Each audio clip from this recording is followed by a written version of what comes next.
I'm putting Tayberries in the ground, but before I could get them in the ground, I needed to build a trellis. I had this old cattle panel and these old T-posts, so I measured it out, put those T-posts in the ground. They went in pretty quick. And then I took that cattle panel, tied them in between the two T-posts. It needed a little extra support, so I found this U-post, put it right in the middle, and then I tied it off. This is going to be a great trellis for my Tayberries. Today I'm putting in some Tayberries, ordered them from Ison's Nursery. This is a great place to order your bare root plants from, trees, blackberries, especially your muscadines. And today I have some Tayberries. Now, some of you might ask, what is a Tayberry? Tayberry was developed in Scotland, and it is a mixture of a blackberry and a raspberry. And it's a lot harder to get that mixed than you would think. I don't get too technical, but basically blackberries can have several different number of chromosomes, or really pairs of chromosomes, and they differ from your raspberry. And so to find a match, to find one that will pollinate or cross-pollinate the others, is a little difficult. But the Tayberry actually is a cross between a blackberry and a raspberry. Again, it was developed in Scotland. It's actually named after a river there in Scotland. And so we're going to put these in. And the reason I'm putting in Tayberries is because I can grow blackberries here really well. Raspberries, not so much. Now, I've tried a few different raspberries. Most of them have died. I even tried one that was developed here in Mississippi that was supposed to do well with our heat.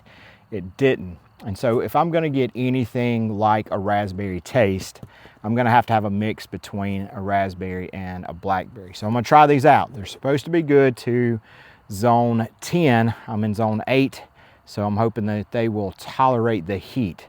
So what have I done? First thing I've done is I've put this trellis up. It's just a cattle panel. I had two older T-posts on either end and this U-post right here in the middle to hold it up.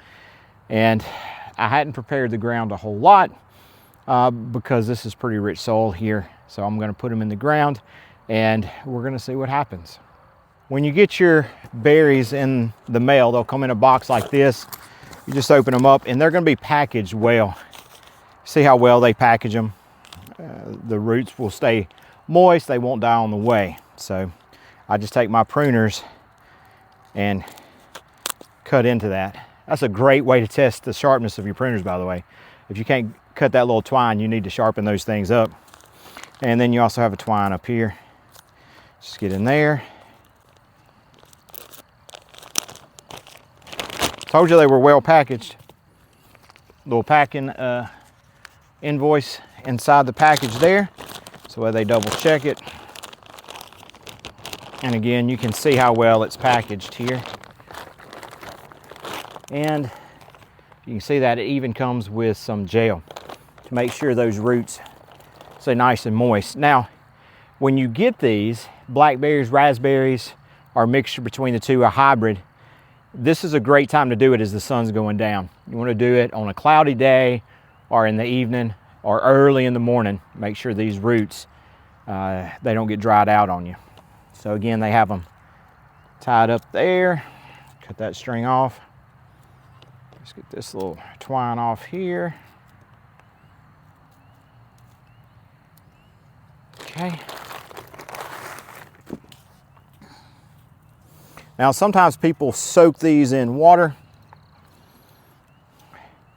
but these come so well packaged, I normally don't. They're still very moist, really wet. And so get those in the ground, shallow roots. And so as you can see, I've already have a small trench here right underneath my trellis.